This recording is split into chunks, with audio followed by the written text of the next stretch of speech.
Today, we are starting some service work on a client's van. We did not build this van. It is strictly service. She has some issues with her van. Sarah has not seen it yet. This is unfortunately the sad part about what has kind of happened in the van world over the last couple of years. A lot of people started building vans just to make extra money, and they didn't really know what they're doing. So yeah, there's a lot that doesn't work on this van. Yeah, she's hiring us now to fix all the issues because her plumbing and electrical don't work. So it's a little scary, I hear. Yeah. I'm kind of nervous. And I can't wait for Sarah to see it.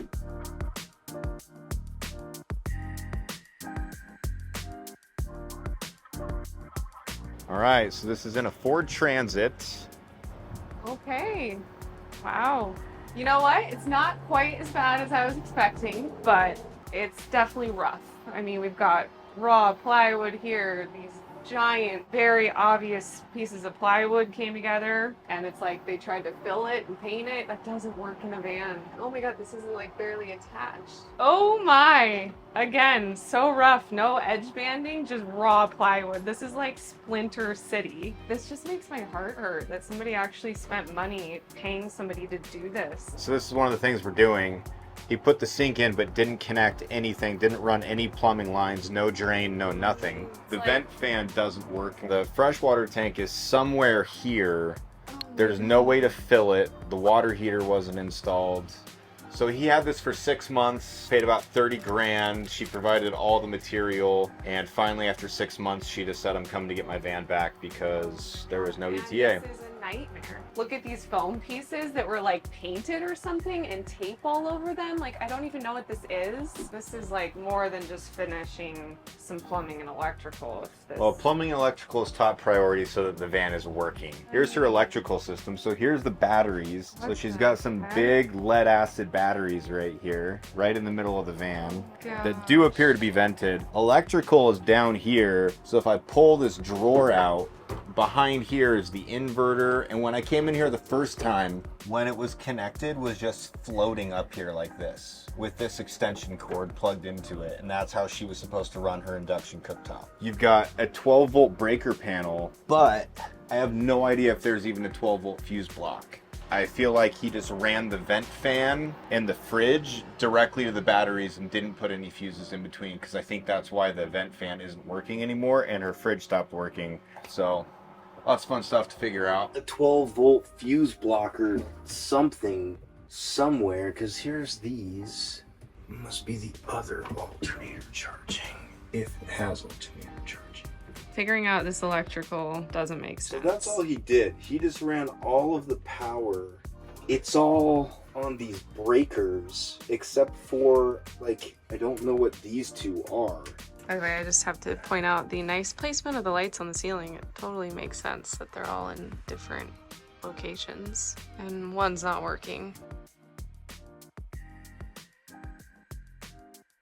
One eternity later. So what happened is the circuit board or the fuse are just blown on the actual fan. So I need to be replaced. Well, yeah, something's gonna need to be replaced. I don't know. One of the really hard parts about doing service work is giving someone a quote, because you never know what you're going to get into. I try to give like an hour range, but I quoted her 40 hours for fine-tuning this electrical and plumbing, and we're going to be just under that, I think, by the time it's all said and done. There's definitely been a lot we've gone into. Again, I'm touching what's really important and what isn't safe, and then trying to leave as much as what he's done as possible. But essentially, he'd ran all of the 12-volt electrical from over here underneath the van, underneath this bench, or underneath this kitchen, and he didn't have anything fused. So like the vent fan wasn't fused. Well, the vent fan was wired backwards, so that's why that wasn't working, but it wasn't fused. The lights are all on switch breakers, so that's all fine, but if it wasn't going to the switch breaker panel, nothing had a fuse in it, which isn't good. You don't want to do that with your electrical systems. So what I ended up doing is running a set of 4-gauge wires through here, because she's eventually going to have a closet. So I ran some 4-gauge through,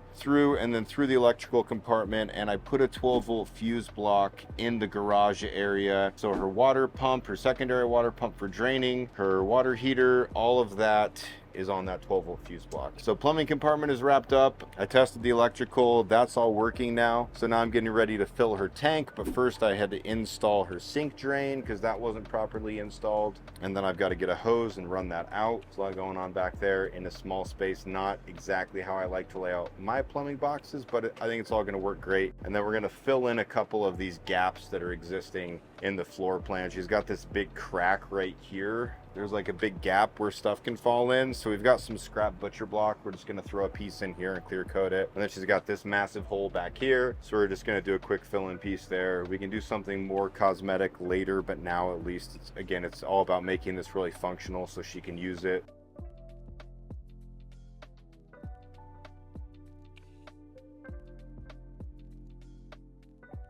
Okay, so I've been working on this for about 2 hours. This was the plumbing compartment over here. So I have dismantled everything that was inside. This was the base that the 33-gallon freshwater tank was sitting on. And this is 1/4-inch plywood. Even though they built this little, 1x3 frame, none of that frame is screwed in. I would not trust that to hold 33 gallons of weight over time. So I'm glad that I took that much apart. And I took it this far apart because we have no drain holes right now for an overflow or for draining the main freshwater tank. So I had to access the floor, the bottom of the van so that we could install those drains. I'm gonna end up putting a 3/4 piece here. I'm gonna screw all of this support frame that he built into these vertical cleats so that it's gonna be super stable long-term. I also took out the outdoor shower. We'll reinstall that a little bit later. Now we'll come inside the van because there were no plumbing lines running to the sink. So now you can see we've got PEX running all the way to the sink so that we can run cold and hot water to the faucet. So to do that, I came here and I just passed this PEX at the very back of the cabinet. So it's gonna be behind the drawers. He didn't give me a lot of room, only about 2 inches to work with so that the drawers didn't interfere, but luckily that was just enough. So next up, our freshwater tank. I'm actually replacing the whole freshwater tank.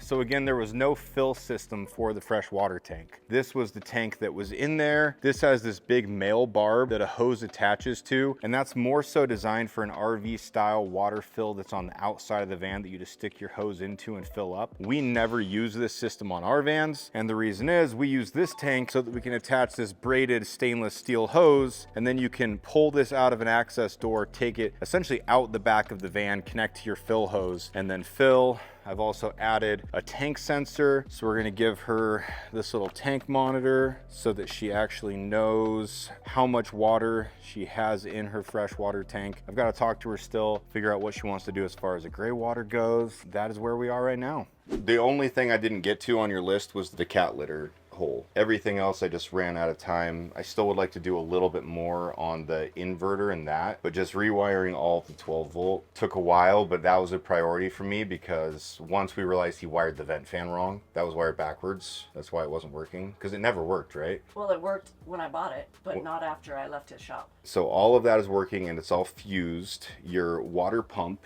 and I'm not going to run too much because it's going to go. The tank's about 3/4 full. Okay. Yep. And then this wasn't working before. This is all working. I disconnected the switch because I don't really understand that thing, because all the switch was doing was throwing my fuse. He did move this, obviously. It was right about here on the wall. So. Okay. You'll just always see your voltage now. That'll always be on. So you don't have to turn a switch on in order to make that work. So as you fill, try to stop it right before it hits full, because the way the rod works, your intake is in the side of the tank. Okay. And then your overflow valve is also on the side of the tank. So if you go all the way to full, you're just going to start coming out the overflow. Okay. So if you stop right, between 3/4 and full, you're still going to have like 31 gallons of fresh water, which is great. And then your outdoor shower, this is working.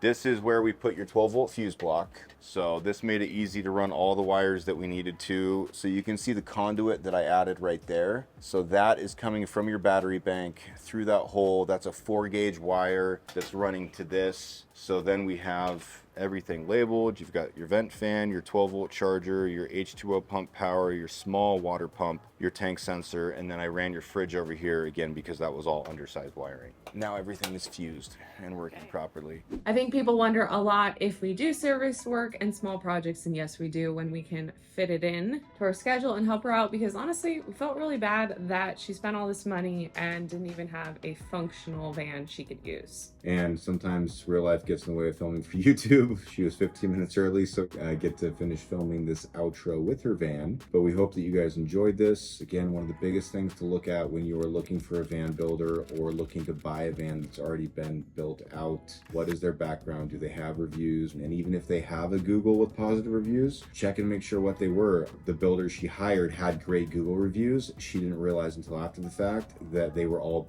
for his mechanic business. He was a mechanic and then started building vans in 2020, which at the Overlanding Expo, I can tell you there's a lot of people that started building vans in 2020. Yeah, that's a whole nother story, but there are a lot of people that got into van building to make extra money, and we have seen a lot of nightmare vans out there, so just be careful. It is kind of wild, wild west. Make sure you trust who you're working with. Yeah, they could give you references, reviews, whatever it may be. We literally just had a new client booked for next year, and he wanted to talk to one of our past clients, and we have great relationships with our clients. And ask the right questions up front. Make sure you're getting what you actually think you're getting, and that things are documented in a professional way, and it's not just Joe Schmo who is a mechanic that decided he wants to build vans. Yeah, documentation is also key. It should run like a business. Yes. So hope you guys enjoyed this again, and if you have service work you need done on your van, or if you've bought something, or if you have a nightmare, bring it to us. Yeah, We'd love we'd to see love it. to see it. See you guys So, next time. Bye. Bye.